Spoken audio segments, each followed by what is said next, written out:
Olá, bem-vindos a mais um encontro. Estamos hoje aqui na aula 2 do programa Viva Plenamente. Eu espero que você tenha assistido a aula um e tenha feito o exercício que eu te propus. Lembrando que a gente está aqui numa construção, numa evolução do que a gente está aprendendo. E esse espaço é um espaço para você fazer um bom trabalho de autoconhecimento. Então, se você fizer os exercícios, além de assistir a aula e os conteúdos que eu deixo na plataforma extra, olha, eu tenho certeza que vai te ajudar.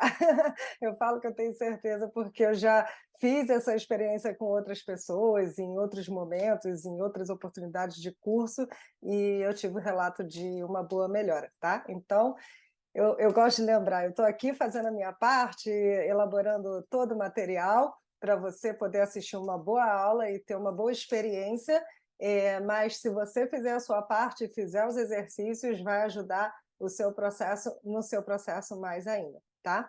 Então vamos aqui, aula 2, de onde você veio. Vamos começar a entender um pouquinho mais, né? Porque na aula 1 a gente já começou a falar sobre isso, um pouquinho mais essa relação que existe da nossa origem, da nossa família, né? O ambiente que a gente foi criado, de como ensinaram para a gente as coisas do dia a dia, a relação com o mundo, a relação com o outro, e como essa experiência que a gente teve no passado ainda tem consequências nos dias de hoje.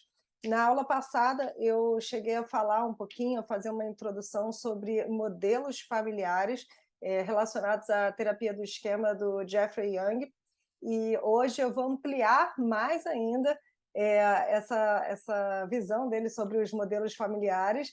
E na aula passada eu propus um exercício para você marcar qual era o modelo que você achava que foi o seu, na sua origem, na sua família de origem, seu pai, sua mãe, como eles cuidaram de você. E hoje, conforme eu for ampliando esses modelos, será que você acertou? Será que era isso mesmo que você imaginava? Você vai dar uma olhadinha nos modelos de uma maneira mais ampla e voltar no exercício passado e se perguntar: será que era isso mesmo ou será que eu me encaixo num outro modelo familiar? Tá? Então, vou começar aqui, lembrando mais uma lembrança que é importante para quem assiste ao vivo o programa Viva Plenamente, que acontece toda quinta-feira. Eu tenho um calendário, exceto feriados, enfim, né? Eu tenho um calendário que eu deixo na plataforma Viva Plenamente para vocês poderem acompanhar, mas a ideia é que toda quinta-feira eu esteja aqui junto com vocês.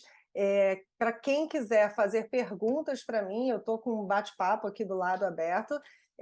Claro que se eu estiver no meio de um pensamento, eu vou esperar um pouquinho para poder responder, mas sempre que possível, quem quiser fazer alguma pergunta, tirar alguma dúvida, ao vivo, pode estar aqui comigo, tá? Então, se tiver alguma dúvida, se quiser participar ao vivo, vem aqui para esse encontro que eu vou estar super disponível para responder para você, tá bom?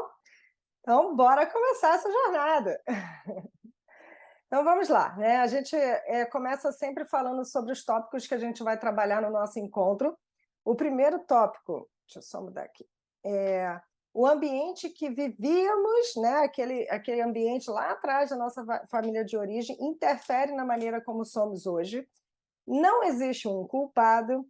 Vivemos em busca de curar as dores do passado e 5 modelos familiares. Qual será o seu? Que é a ampliação daquilo que a gente falou anteriormente, tá? Então, começando aqui por esse gráfico, compreendendo as experiências de vida, como eu trabalho com a terapia cognitiva comportamental e a neurociência do comportamento, eu gosto de falar como estrategicamente a gente pode pensar sobre a nossa vida e entender por que a gente se sente de determinada maneira no nosso dia a dia. E é importante pensar que o ambiente, e aí o que a gente chama de ambiente? Ambiente pode ser a sua casa, pode ser o seu trabalho, pode ser uma relação, né? A gente pode considerar ambiente um relacionamento, que pode ser um relacionamento íntimo, um relacionamento familiar, um relacionamento com um sócio, uma amizade profissional. O ambiente, ele é aquilo que te afeta, pode ser uma experiência que você esteja tendo, como uma viagem, né, ou algo assim, ou uma reunião, uma palestra que você vá apresentar. Ambiente é aquilo que você se propõe a fazer ou estar naquele momento e que vai te afetar de alguma maneira. Então imagina, que você mora, enfim, né, com 2, 3 pessoas e uma delas é uma pessoa mais ranzinza ou mais briguenta, uma pessoa mais difícil. Esse ambiente, por si só, ele pode ser um ambiente, que te deixe mais irritado, por ter uma pessoa do seu lado que está sempre de mau humor.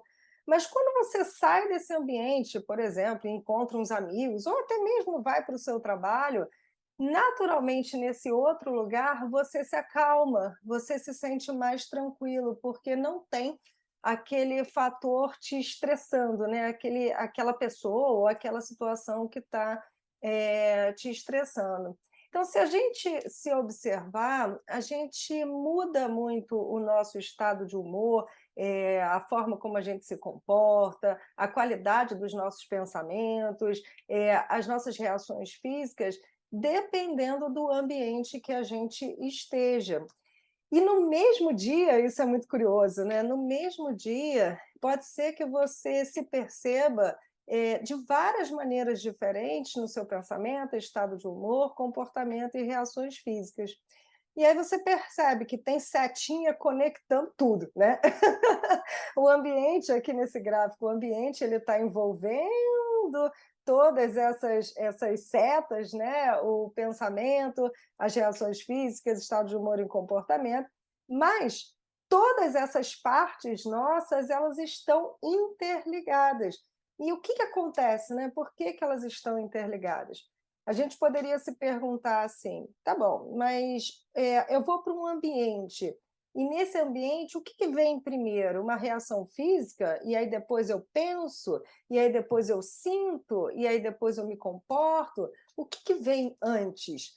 É muito difícil a gente mensurar entre, reação física, pensamento e estado de humor, o que vem antes. O que eu posso te dizer é que o comportamento, naturalmente, ele vem depois de alguma reação que a gente recebe, que a gente tem a um estímulo que a gente está recebendo. Mas o pensamento, por exemplo, alguém pode estar te contando alguma coisa ou te provocando de alguma maneira, e você está ouvindo o que aquela pessoa está falando, e num determinado momento você começa a se sentir mal, sabe? A sua emoção começa a mudar. Eu me lembro de uma cena que eu vivi assim, aliás, já vivi várias, né? Estou lembrando de uma, que eu fiz uma apresentação de um trabalho, tem um tempo isso. E aí depois uma pessoa me chamou num canto, e ela começou a falar comigo alguma coisa, e eu estava escutando ela, assim, tudo bem, eu estava ouvindo com atenção, só depois de um tempo que eu comecei a entender que aquilo que ela estava falando era uma ofensa, não era algo legal. Ela estava me ofendendo de alguma forma. E eu olhei para aquilo e falei assim: "Gente, agora eu entendi", mas eu só entendi depois que a o meu corpo, a minha emoção, ela me acusou. O que que significa isso? Eu comecei a sentir um desconforto emocional, porque eu estava ali com atenção, né, eu falei: "O que que ela está falando? Tá bom, deixa eu entender". E daqui a pouco eu comecei a me sentir mal. Falei: "Nossa, eu acho que tem alguma coisa diferente". Sabe quando a gente diz assim, a gente não está na mesma página que a pessoa, né? Eu acho que eu não estou na mesma página que ela, eu tô ouvindo ela com uma escuta, né? Tá tudo bem, tentando entender, e agora eu estou entendendo que eu tenho que me defender dessa fala, e não necessariamente com a escuta que eu estava tendo naquele momento. E aí o meu corpo começou a dar esse sinal, o meu humor, né, o meu estado de humor mudou, e aí eu comecei a sentir as sensações físicas, e nessa sensação física o meu coração começou a ficar acelerado, porque eu me vi numa situação que eu não estava esperando, e o meu comportamento foi: eu preciso sair daqui, né? Então eu conversei com a pessoa, tal, mas logo eu fui desviando, e aí depois eu entendi o que tinha acontecido, logo eu fui desviando e consegui sair daquele ambiente. E aí vem um comportamento por último, né? E aí, se vocês pensarem, por exemplo, numa dor física que vocês possam ter primeiro, né? Eu estou andando pela rua, daqui a pouco, pá, tropecei, né? Pá, né? Bati meu dedo. naquele momento, ai, vai doer, o meu estado de humor vai mudar, eu vou falar, ai, que droga, meu dedo, né? E meu pensamento, que saco, quem foi que deixou esse negócio no meio do caminho? Vamos supor que tem alguma coisa no meio do caminho. E também pode ser, o seu corpo ele pode sentir uma dor e daqui a pouco vem o estado de humor e aí vem o pensamento. Ou você pode, muitas vezes acontece quem tem síndrome do pânico, né, acaba percebendo que o humor muda, os seus sentidos eles captam ou alguma ameaça ou alguma coisa esquisita e você não estava nem ali, né, sentindo nada físico e o pensamento estava ok também, mas daqui a pouco o seu estado de humor muda e aí vem o pensamento e vem uma sensação física. E, por último, vem o comportamento. Com o tempo, com as aulas, eu vou explicando melhor para vocês essa relação do estado de humor, emoções e comportamento. Vai ter uma aula todinha sobre pensamentos, sobre emoções. A gente vai fazer um módulo inteiro falando sobre isso, que já está pronto, para vocês entenderem melhor como dominar o pensamento, como dominar as suas emoções e, por consequência, ter uma melhor escolha de comportamento, tá? Então, aqui, o que é importante vocês entenderem? Que se você presta atenção nos ambientes que você vive na sua vida, você consegue perceber quais são os ambientes que estão te afetando negativamente, estão te estimulando a emoções desestruturantes, né? Eu não gosto de falar o termo emoções negativas, porque eu acredito que eu não só acredito, como aprendi com professores maravilhosos que nenhuma emoção é negativa. As emoções, todas elas querem nos ajudar. Por exemplo, a raiva, ela vem no momento que a gente se sente atacada e a gente precisa se defender, né? A ansiedade, ela vem no momento que a gente sente que está perdendo o controle e a gente precisa ter o domínio da situação. A tristeza vem quando a gente sente que está sendo prejudicado por alguém e a gente precisa da tristeza para dizer não, não faça isso comigo. Então, toda emoção, ela tem uma função. Só que a gente tem emoções agradáveis e emoções desagradáveis, né? Ninguém gosta de sentir raiva, medo, angústia, ansiedade, tristeza. São emoções que desestruturam a gente emocionalmente, ao contrário das emoções mais agradáveis que, enfim, né, deixam a gente feliz, estruturados e com comportamentos muito mais apropriados do que emoções desestruturantes. Então, se você observar os ambientes que você vive e as relações, lembrando que ambiente não é só casa, trabalho, rua, né? Ambiente a gente considera relacionamentos, né? A sua relação, por exemplo, com o dinheiro, pode ser a relação financeira que você tem, o ambiente a gente pode entender a relação que você tem com o seu tempo, com o financeiro, com as suas tarefas, por exemplo, tem gente que tem dificuldade de receber uma tarefa porque se sente pressionado e acaba se sentindo muito ansioso. Ambiente de uma maneira em geral. Então, você pode, na sua vida, observando esses ambientes e entendendo como cada ambiente afeta você. Isso é importante. E aí, lembrando da aula passada, a gente vai começar com o primeiro ambiente que a gente teve na nossa vida, e aqui essa frase, não existe um culpado. Em terapia é muito comum no consultório eu receber pacientes falando, poxa, mas eu vou para terapia para falar mal da minha mãe, mal do meu pai, né? Mas será que eles são culpados de tudo? Ou os pais mesmo falam, ai, parece que eu sou culpado de tudo, né, que acontece na sua vida. Não, não existe um culpado. Que bom que não existe um culpado. Mas existe uma história, né? Uma história que você viveu, uma história que os seus pais viveram, experimentaram, além da história com você, a história familiar de cada um. Então, a gente sabe que cada um carrega a sua dor, cada pai, cada mãe, e você também, não sei se você já é pai ou mãe, cada um carrega a sua história que foi construída por uma outra pessoa que também tem uma história. E, por uma outra pessoa que também tem uma história, e por uma outra pessoa que também tem uma história. Então, é história pra caramba, né, nesse núcleo familiar, que chegou até você, o seu pai, a sua mãe, ou os seus cuidadores, ou só a sua mãe, ou só o seu pai, ou só alguém que cuidou de você, aí você precisa analisar a sua vida, nesse início de vida, quem esteve com você, na sua construção.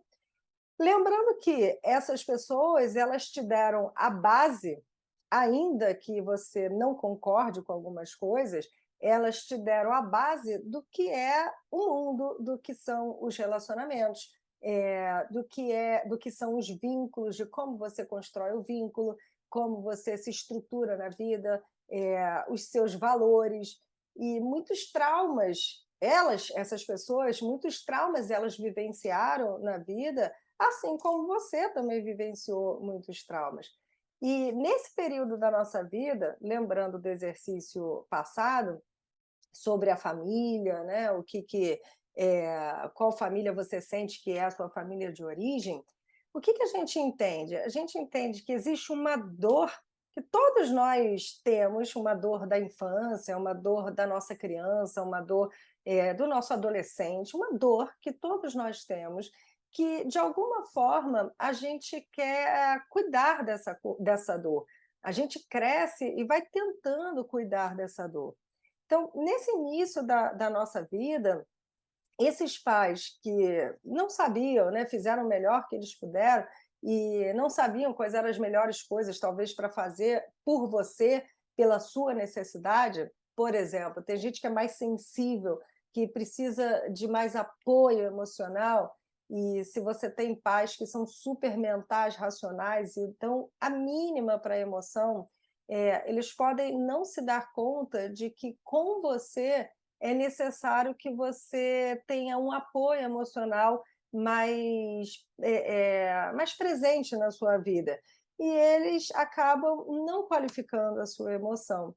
E isso, por mais que para uma outra pessoa, tudo bem, minha mãe e meu pai eram racionais, mas tudo bem, eu lido bem com isso. Para você, que é mais sensível, mais emocional, isso não ficou muito bem e gerou uma dor, né? Talvez não um trauma, mas uma dor. E esses pais, eles só são assim, só foram, perdão, lá atrás na época, e hoje muitas vezes acabam sendo diferentes do que eram. Tem muita gente que relata isso. Meu pai antigamente, minha mãe antigamente era assim, e hoje está totalmente diferente. Como a gente, né? A gente não é o mesmo também, a gente era de um jeito, e hoje em dia a gente vai mudando e vai virando uma outra pessoa. Não uma outra pessoa, perdão. A gente vai se transformando e melhorando alguns aspectos na nossa vida. Então, esse núcleo familiar da história da sua mãe e da história do seu pai, eu faço uma sugestão. Se você tiver a oportunidade, se eles estiverem presentes na sua vida ainda, de você entender melhor a história deles, o que eles viveram, principalmente na infância. É muito. Eu vou usar a palavra bonito, não que seja prazeroso, mas bonito no sentido de ser interessante e de ser uma proposta de você curar a sua dor. Eu uso essa palavra curar, mas não necessariamente curar, mas acolher, melhor dizendo, acolher a sua dor é quando a gente entende a história dos nossos pais, o que eles viveram quando eles eram crianças, quando eles eram adolescentes, quais foram as dores deles. E aí tudo começa a fazer sentido, né? Porque a gente só conhece os nossos pais adultos. A gente não brincou com eles quando criança, mas eles foram crianças e foram adolescentes também. Então, a minha sugestão, se você tiver uma oportunidade de conhecer a história deles, de perguntar para eles, eu acho super interessante para você ir organizando na sua cabeça, entendendo a lógica das coisas. Né? Então, meu pai fazia isso comigo, a minha mãe também, porque eles aprenderam assim. Né? E elas já até, ou eles já até melhoraram em relação ao que eles receberam. E eu imagino que a gente vai cada vez mais com os nossos filhos buscando melhorar, porque a gente quer corrigir o erro dos pais, né? Então, eles já melhoraram mais do que aquilo que eles viveram, mas eles ainda não foram tão bons, foram melhor, eles fizeram o melhor que eles podiam, mas não foram tão bons quanto eu gostaria para não ter gerado certas dores.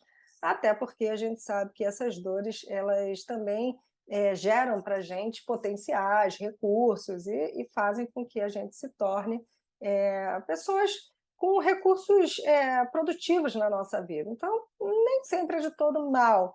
Faz mal, dói, gera dor, mas às vezes a gente consegue, já pegando essa frase aqui, para eu não atropelar o slide, a gente consegue dar uma volta por cima e fazer daquilo o melhor. Tem uma frase, um ditado: se eu só tenho um limão, eu faço uma limonada, né? Alguma coisa assim. Agora me fugiu da cabeça. Mas é isso, você tem um limão, faz uma limonada. É algo nesse sentido, agora não estou me lembrando muito bem.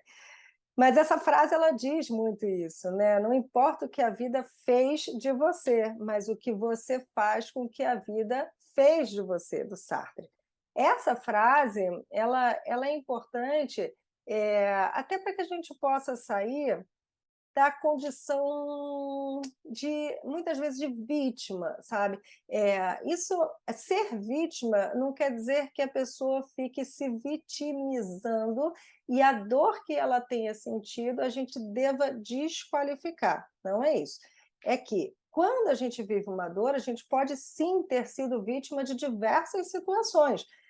Na sua infância, adolescência, até nos dias de hoje. Às vezes a gente é vítima de uma situação. Mas ficar no lugar de vítima é diferente de ter sido vítima em algum momento de uma situação. Tem uma diferença, né? Se eu hoje olho para o meu passado, pegando bem o foco dessa frase, não importa o que a vida fez de você, mas o que você faz com o que a vida fez de você. Se hoje eu olho para o meu passado e tenho essa consciência das dores que eu vivi, nossa, como foi difícil, como foi desafiador, caramba, né? Assim, deu um trabalhão. Mas, de tudo aquilo, o que eu aprendi, como eu evoluí, como eu me trabalhei internamente, como eu consegui liberar minha raiva, transformei a minha dor, se de tudo aquilo que você viveu, eu falo tudo, mas assim, se pelo menos uns 50% da dor que você viveu, você consegue cuidar, se conseguir 100%, maravilhoso, mas é difícil, é uma vida inteira para a gente cuidar das nossas dores.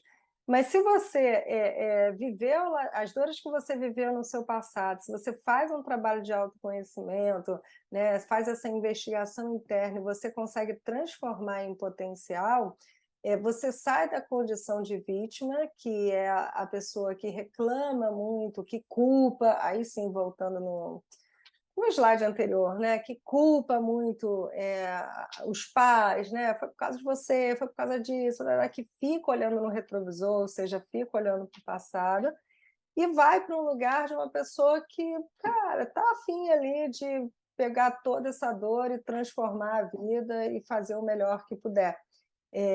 Eu acho muito impressionante as pessoas que acabam tendo um acidente, enfim, né, até acho que não tem também, óbvio, mas eu acho muito impressionante, assim, aquela pessoa que tem um acidente, para de andar ou perde um braço, sabe essas tragédias que tem?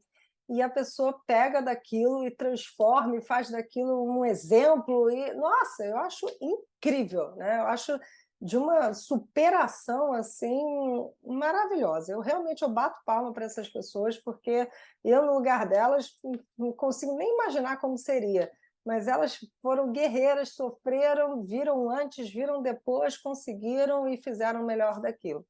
Então, é nesse sentido, aquilo que a gente viveu, se a gente conseguir fazer o melhor daquilo nos dias de hoje, transformar dor em potencial, durante a nossa jornada do programa Viva Plenamente, eu vou passar para vocês também a psicologia positiva, que fala dos nossos recursos, dos nossos potenciais, vocês vão entender a sensação de bem-estar, enfim, tem bastante material para a gente trabalhar. Se a gente conseguir fazer esse movimento, transformar as nossas dores em potenciais, tanto a gente faz as pazes com o passado, né, com aqueles que nos magoaram, isso também é uma outra história, não precisa ser, virei amiguinho, não é isso, mas fazer as pazes no sentido de não ficar doendo dentro de você quando você lembra, e a gente consegue viver uma vida hoje mais leve, mais tranquila, tá? Então, deixa eu só beber uma aguinha.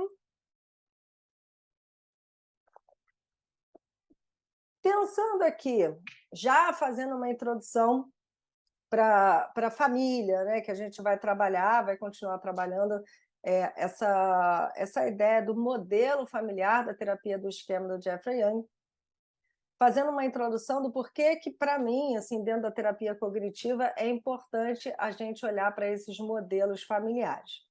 Vivemos em busca de curar as dores do passado.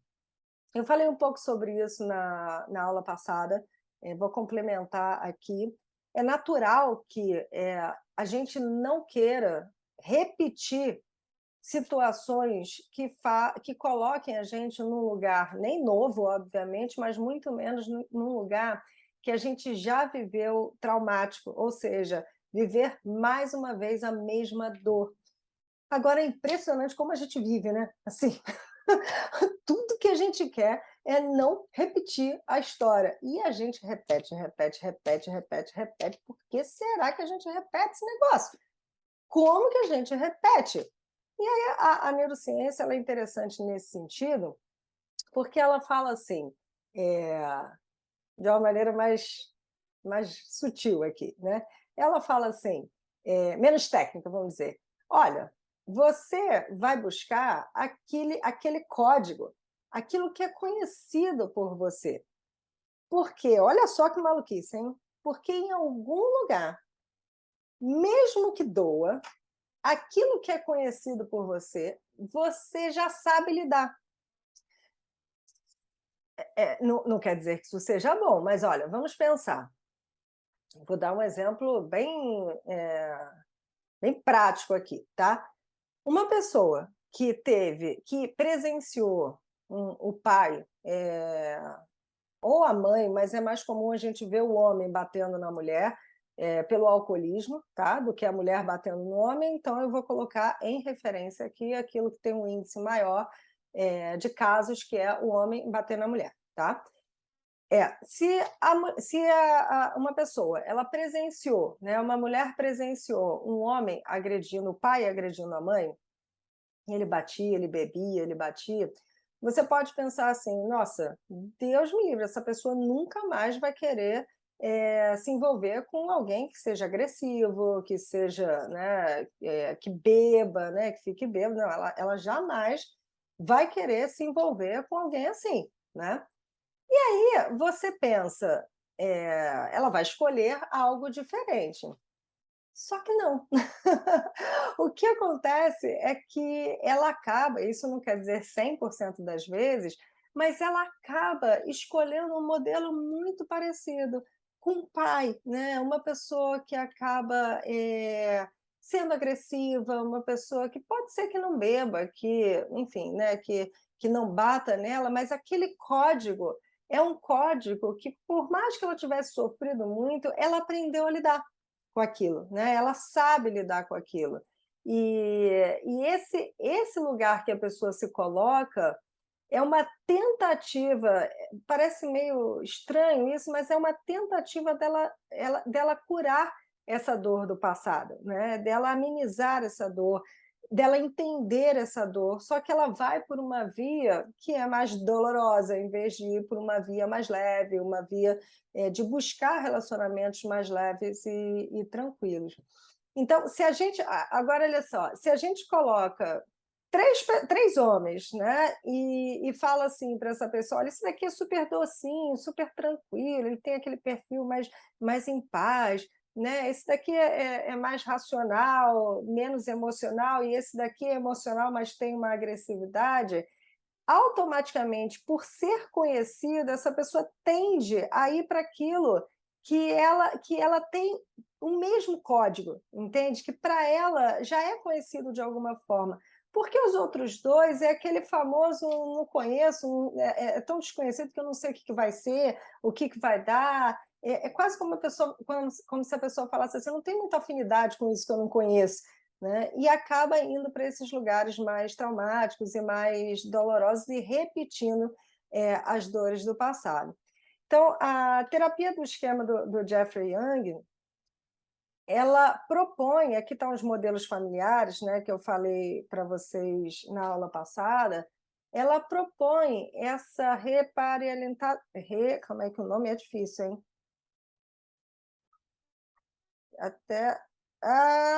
Calma aí.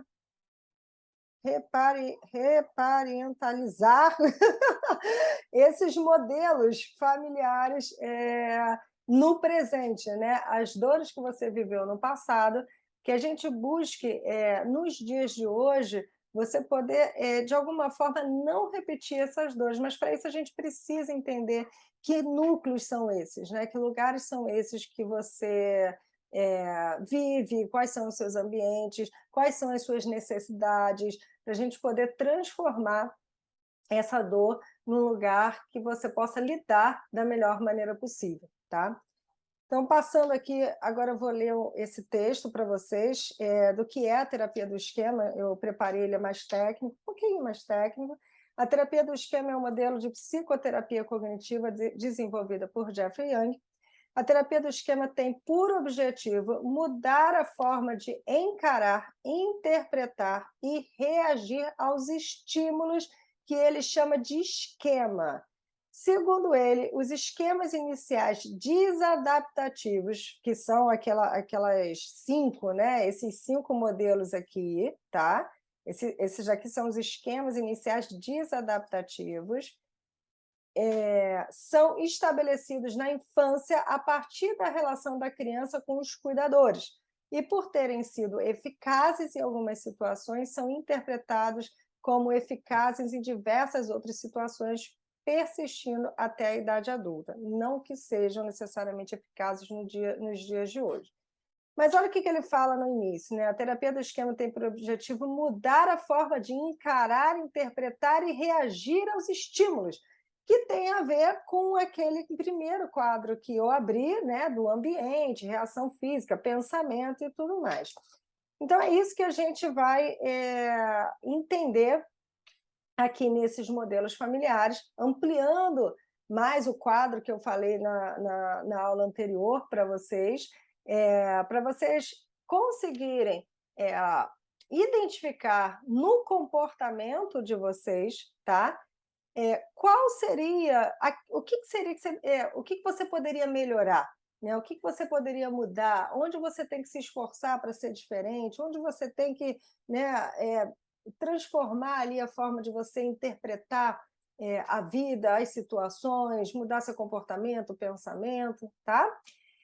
Então, na aula passada eu li esse quadro, Desconexão e Rejeição, e vou ler para você, vai ser um pouquinho mais maçante, porque eu vou ler para a gente ver a parte técnica também, além de explicar, mas eu acho super interessante a gente passar por esses 5 esquemas, né? Cada esquema, número 1, ele chama de esquema, modo esquemático, 2 é o segundo modo esquemático, até o 5º modo esquemático, tá? São 5 modelos familiares que ele propõe. Então, o primeiro é desconexão e rejeição, origem familiar. Família de origem geralmente fria, rejeitante, isoladora, imprevisível ou abusadora. Consequência, expectativa. Essa consequência é a consequência na pessoa quando ela vira um adulto. Quais são as consequências que essa criança, esse adolescente sofrem no comportamento dele, nas interpretações, quando ele cresce e vira um adulto? De maneira simples, a gente poderia pensar assim, eu me sinto muito rejeitada. Tá, então, de repente, você pode se enquadrar nesse modo esquemático 1, tá? Então, vamos lá. A consequência. A pessoa tem uma expectativa de que as necessidades de segurança, estabilidade, aceitação e empatia não serão atendidas. Então, essa é a consequência básica para ela, tá? É essa sensação que ela tem. Do lado direito, vocês vão ver que a gente também tem outra subdivisão, tá? Então, a gente tem o modelo esquemático, que são 5, e dentro de cada modelo, esse é o primeiro, a gente tem subdivisões, tá bom?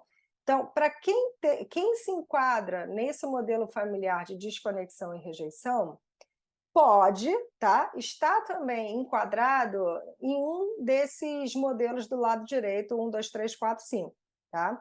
O primeiro, abandono e instabilidade. As pessoas significativas podem a qualquer momento abandonar e não estarem presentes quando se precisa delas. Isso é uma crença, tá? Então, eu vou fazer a conexão aqui para ficar bem claro para você poder entender a dinâmica desse modo esquemático, tá bom? A gente vai observar a origem familiar, ó, família de origem geralmente fria, rejeitante, isoladora, imprevisível ou abusadora. Consequência, expectativa que as necessidades de segurança, estabilidade, aceitação e empatia não serão atendidas. Só um minutinho. Então, o que isso quer dizer? A pessoa já parte do princípio que, voltando aqui para o 1, que dentro de um relacionamento ela pode ser abandonada a qualquer momento.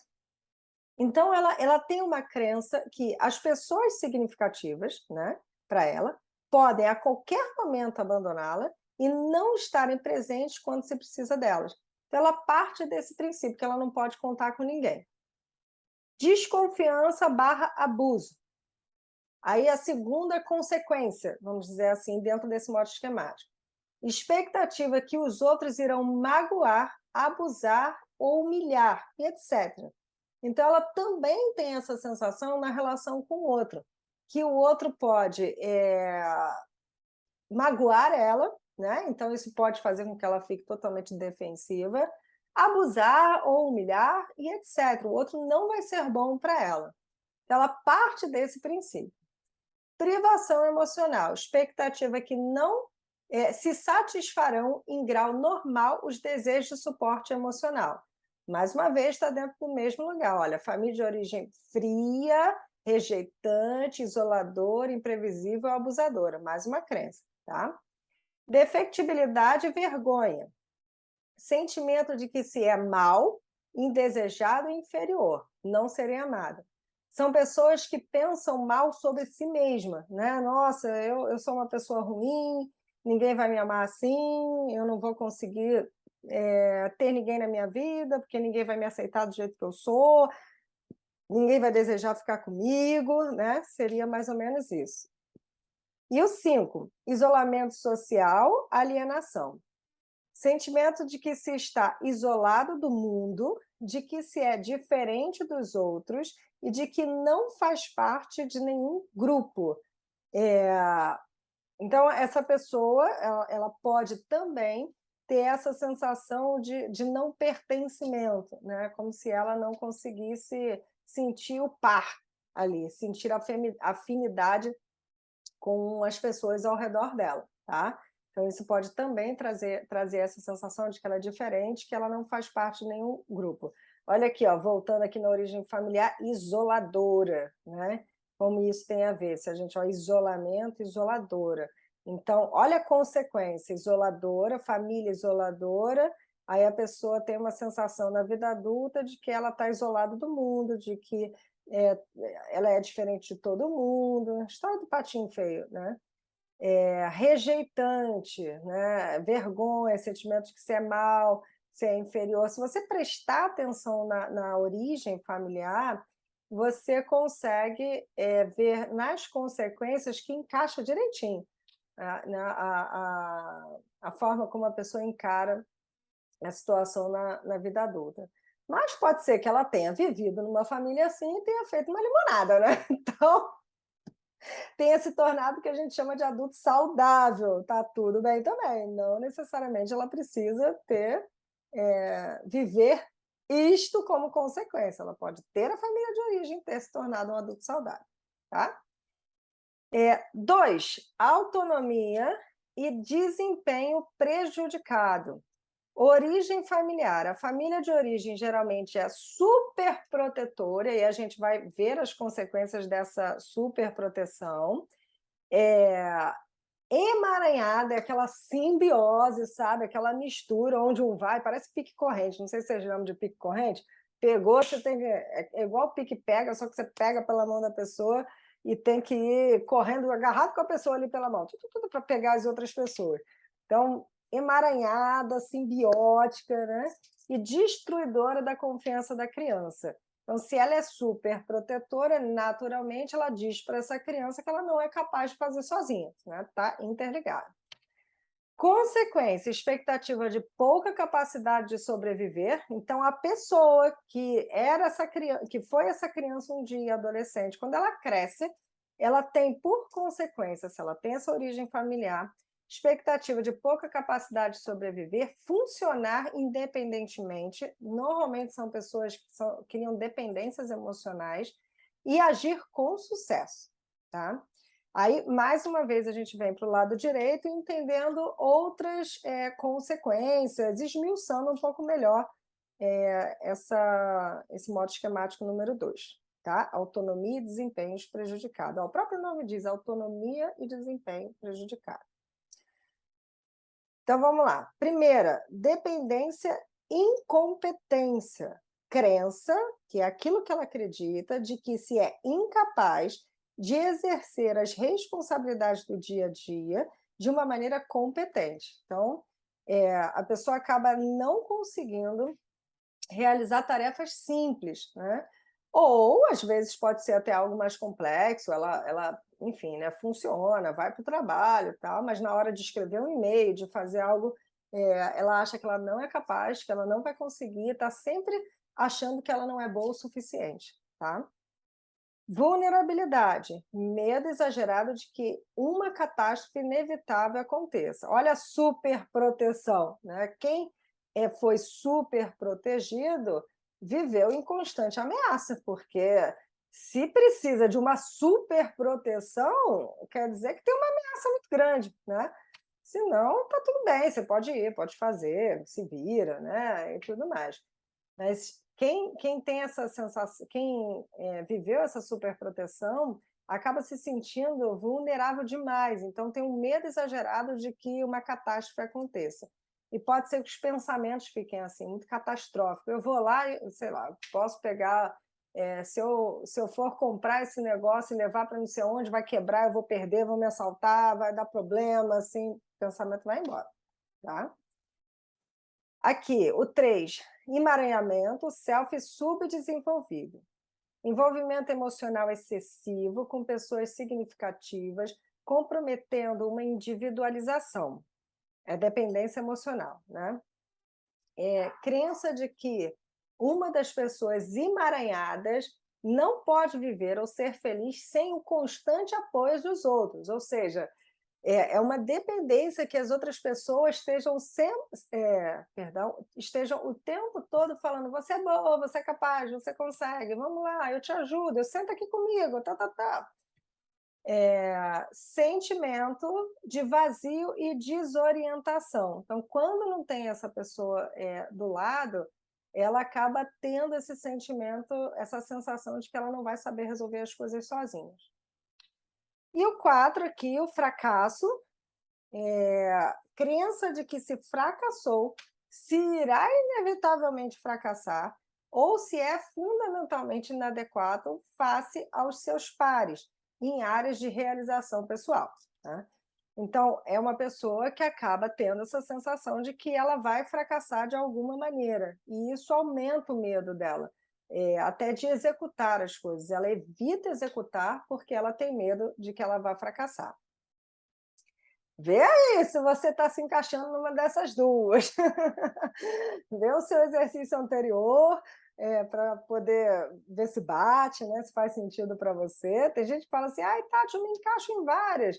A gente sempre tem uma coisa daqui, uma coisa dali, né? Pode ser um pouco do um pouco do dois, mas presta atenção na origem familiar. É a origem familiar, aquilo que você identifica na origem familiar, que vai guiar mais você para entender o seu modelo, tá? Aqui, ó, o anterior, olha que interessante, o anterior foi desempenho prejudicado. Desempenho, né? Aquilo que a pessoa vai desempenhar na vida. Esses são os limites prejudicados, limites, fronteira, né? São os limites. Origem familiar. A família de origem se caracteriza pela permissividade e falta de orientação. Consequência, deficiência nos limites internos, dificuldades em respeitar os direitos dos outros.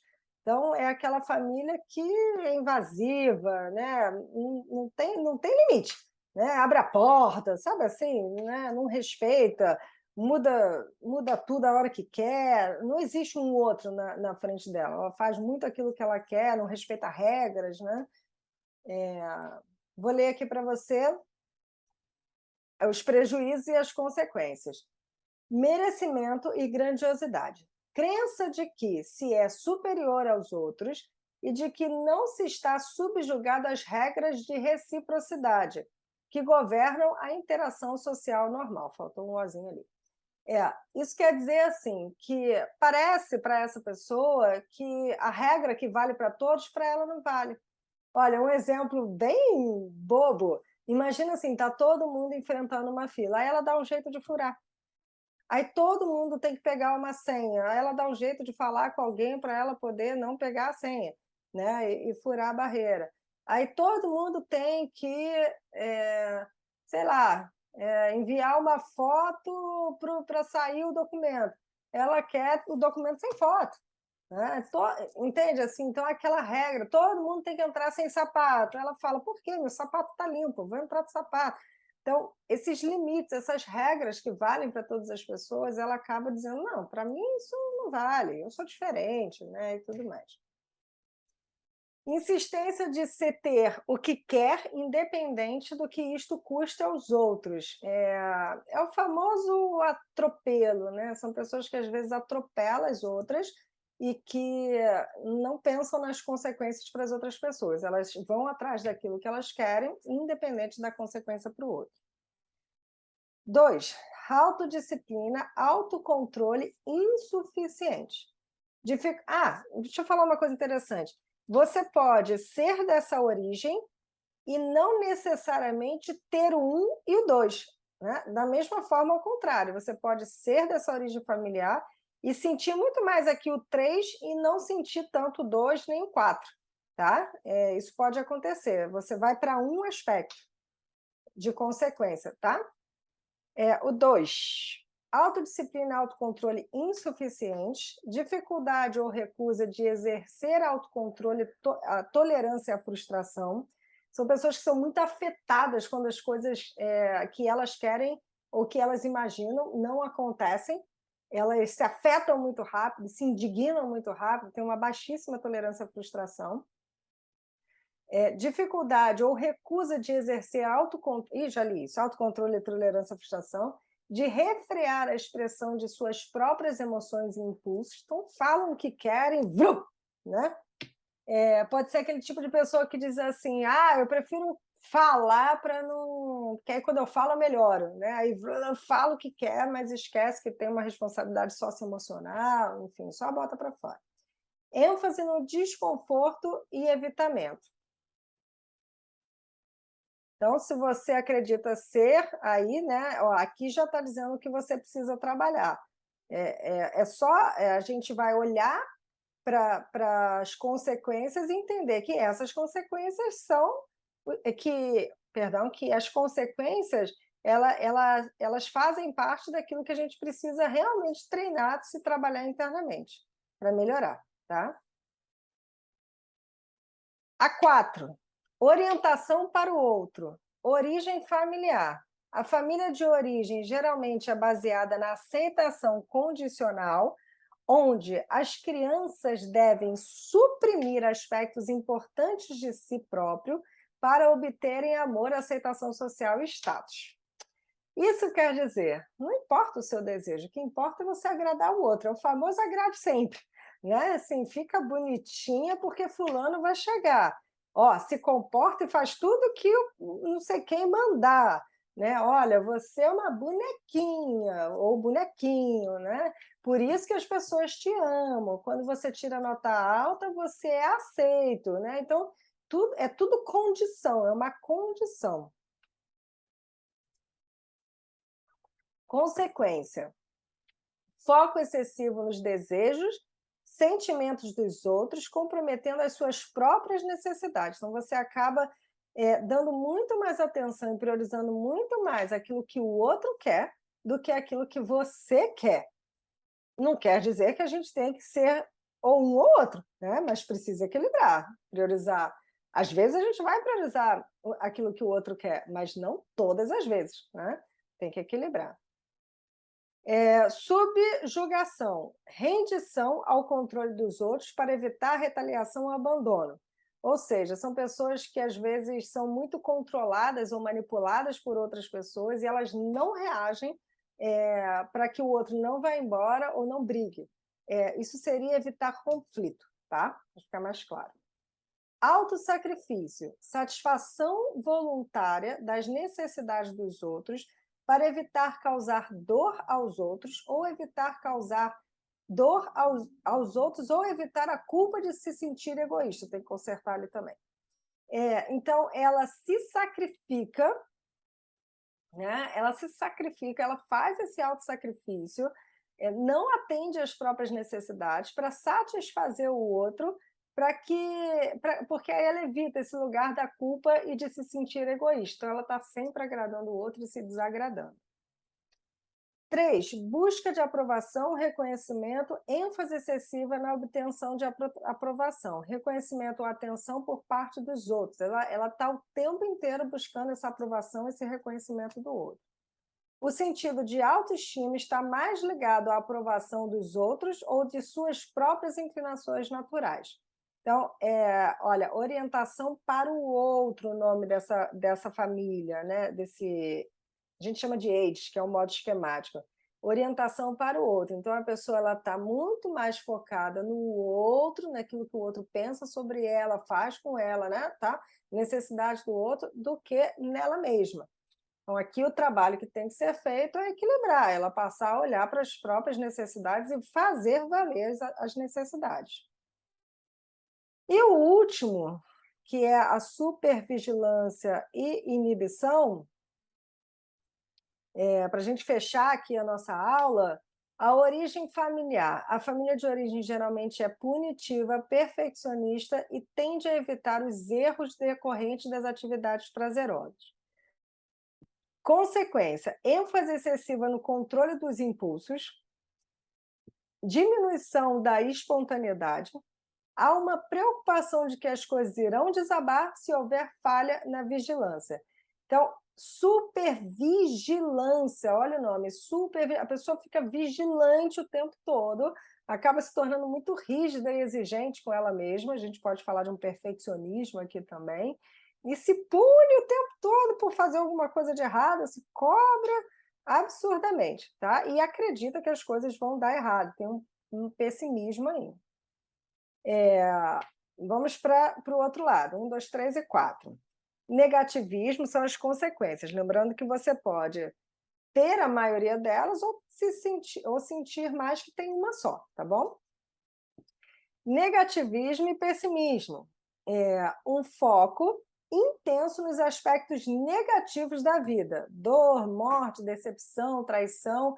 O pensamento da pessoa fica nesse lugar, né? Ela acaba olhando para a vida, interpretando as coisas nesse lugar que é mais negativo. Ela foca no negativo, né? Na dor, naquilo que pode gerar dor para ela. Minimiza os aspectos positivos. Então, aquilo que foi positivo, aquilo que acontece de maneira positiva, ela acaba minimizando, ela acaba não validando, né? Então, acontecem várias coisas negativas, mas também acontecem coisas positivas na vida dela. Mas ela acaba validando as coisas mais negativas do que positivas, tá? Expectativa de que as coisas irão ocorrer seriamente mal, mesmo que todas as evidências demonstrem o contrário. Então, mesmo que ela olhe para tudo e fale, nossa, isso aqui tá parecendo que vai dar certo, ela acha que não, está parecendo, mas não vou acreditar, porque eu acho mesmo que vai dar errado. 2, inibição emocional. Inibição excessiva da ação espontânea, sentimentos ou comunicação para criar um sentido de segurança e de predicabilidade. Inibição de raiva, inibição, né? Ela deixa de ser espontânea e guarda os sentimentos para ela e não se comunica. Ela inibe, inibição emocional, ela retém, ela guarda. Inibição de raiva e agressão, organização e planejamento compulsivos. Ela é super planejada, organizada, tudo é o perfeccionismo, né? Tudo tem que funcionar exatamente de um jeito que ela acredita que ela não vai sofrer uma consequência. Inibição de sentimentos positivos, rotinas e rituais, dificuldade de expressar vulnerabilidade, ênfase excessiva na racionalidade. Pensa muito, aquilo que ela sente, ela logo racionaliza, pensa muito e acaba não se colocando nessa espontaneidade emocional, tá? Essa necessidade excessiva na racionalidade fica muito presente. Padrões inflexíveis, crítica exagerada. A crença subjacente é de que a pessoa deve esforçar-se para atingir padrões internalizados de comportamentos e desempenho muito elevados. Aí ela está no nível de exigência muito alto. Atualmente, para evitar crítica. Então, ela quer agir de maneira perfeita para não ser criticada. Porque, lembra, lá a gente falou, né? Ela tem supervigilância e inibição. Né? A família geralmente é punitiva ou perfeccionista. Então, ela não pode errar, né? Porque se ela erra, ela vai ser punida. Então, ela se esforça para que nada dê errado. Se caracteriza por perfeccionismo, regras rígidas e preocupação com o tempo e eficiência. Ela é hipereficiente, ou pelo menos busca ser hipereficiente. 4, caráter punitivo. A crença de que as pessoas deveriam ser severamente punidas por cometerem erros, tendência a ser agressivo, intolerante, punitivo e impaciente com as outras pessoas. Pode ser também, né? Se a pessoa tem um caráter punitivo, ela tem baixíssima tolerância ao erro do outro, né? Então, alguém erra com ela e ela já pune, critica, briga, né? Porque a tolerância é muito baixa, tá? Então, esses aqui são os 5 modelos familiares, tá? A gente vai fechando a nossa aula. Eu vou agora abrir o slide para você dos exercícios, lembrando que toda a aula eu proponho um exercício, são exercícios curtos, mas para que vocês possam fazer esse trabalho de autoconhecimento, e é importantíssimo que vocês façam para colocar em prática, botar a cabeça para pensar. É isso que eu faço no consultório, quando o paciente está comigo, eu pergunto, dou tempo para ele responder, porque automaticamente ele fala, não sei. Mas vamos saber, né? Vamos buscar respostas, né? Então, você vai fazer uma avaliação do exercício anterior, e se você não fez o exercício anterior, faça. Tem um caderninho para esses nossos encontros.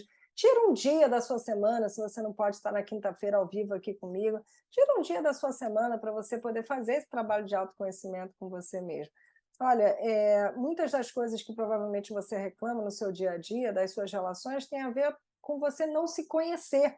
Então, é importante quando você se conhece, né? E aí você se desmistifica e começa a entender as suas interpretações, a sua forma de lidar com o mundo, né? Com as outras pessoas, os seus medos. Então, mais uma vez, faça o exercício, tá bom? Eu vou aqui propor. Vou passar para os nossos exercícios.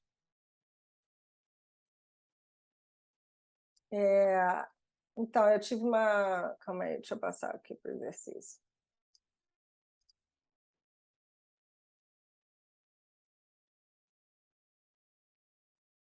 Então, teve um comentário que a família tem um pouco de cada. Então, você precisa observar mais a sua família, porque provavelmente ela se encaixa num desses 5 modelos, tá? Como eu falei em algum momento do nosso slide, todo mundo tem um pouco de tudo, mas tem características que elas ficam mais fortes. E aí, talvez, fazer um bom trabalho de autoconhecimento, entrar em contato com essa família, esmiuçar um pouco mais esse território, vai fazer com que você consiga encaixar melhor. E é claro, assim, esse exercício, na verdade, essa técnica é uma técnica que o psicólogo estuda, né? Aqui é uma proposta terapêutica para você conhecer cadê? conhecer esses modelos familiares, mas não necessariamente para você fazer um autodiagnóstico, né? Mas para ter uma noção de que tipos de famílias existem, de quais são as consequências, né? É levar esse exercício de maneira leve, e não diagnosticar e dizer minha família é assim, assado. Você pode brincar com ele, você pode passar por todos eles, se a sua família tem um pouco de cada, e aí você vê as consequências, você pode, poxa, olha só, eu tenho. Aí anota, né? Eu tenho essa consequência, essa consequência, como é que eu posso melhorar isso no meu dia a dia? Como é que eu posso ser mais assim ou mais assado, né? Você pode brincar um pouquinho com esse exercício e entender como é que você pode encaixar ele da melhor maneira na sua vida, tá?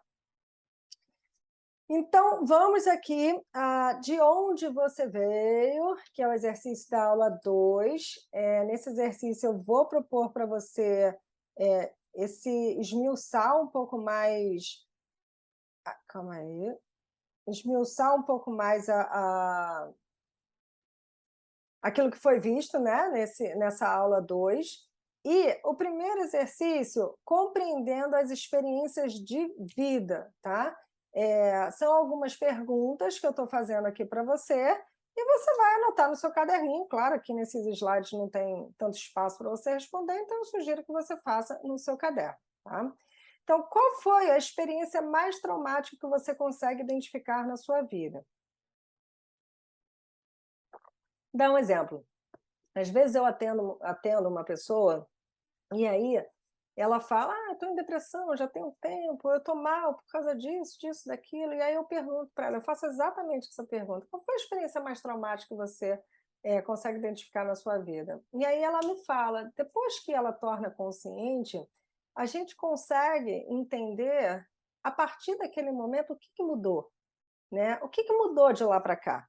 Né? Nos seus pensamentos, a forma de você se comportar, de você pensar sobre o mundo, sobre as pessoas, né? O que, que mudou de lá para cá?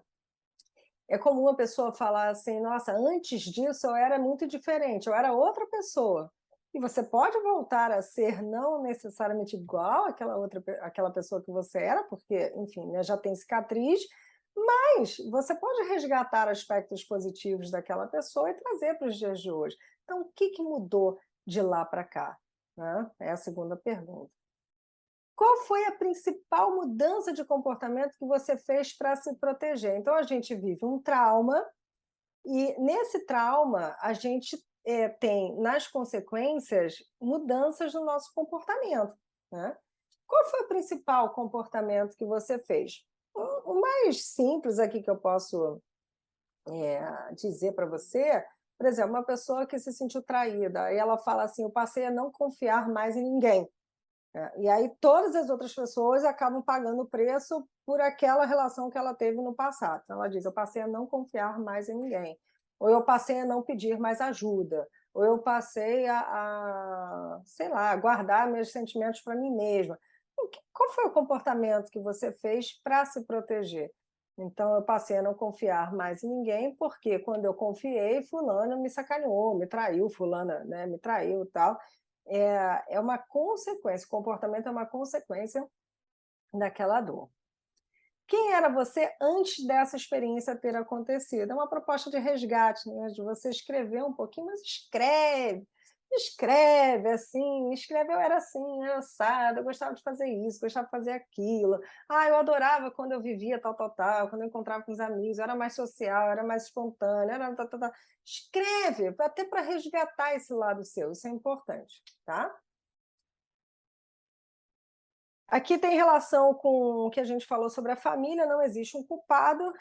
Mesmo com boas intenções, nossos pais nos fazem bem e nos fazem mal. Não existe um culpado. Eles também erram, todos nós erramos. Tornar-se consciente dos erros e acertos daqueles que nos cuidaram é importante para o nosso processo de desenvolvimento pessoal. Responda as seguintes perguntas. Caso você não tenha sido criado pelo pai ou pela mãe, substitua por outras referências. O que sua mãe fez que te fez bem e que te fez mal? Seu pai fez que te fez bem e que te fez mal. Lembrando que, né, você vai observar esse passado lá na sua infância e na sua adolescência, tá? Então, você vai resgatar lá atrás, poxa, quando eles faziam, ou ele fazia isso comigo, me fazia bem. Quando ele fazia isso comigo, me fazia mal. A gente vai tentar entender melhor esse pai e essa mãe.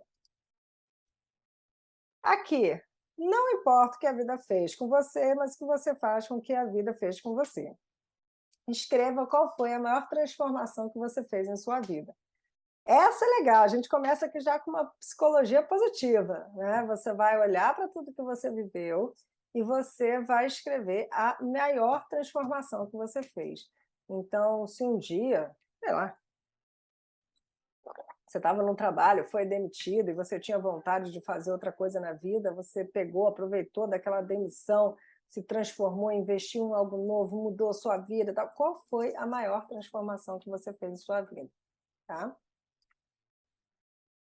E aqui, vivemos em busca de curar as dores do passado, lembrando que é o exercício. Qual foi a maior dor que você já viveu? Já vi que eu vou ter que pegar esse slide e refazer ele, porque tem uns errinhos de português aí.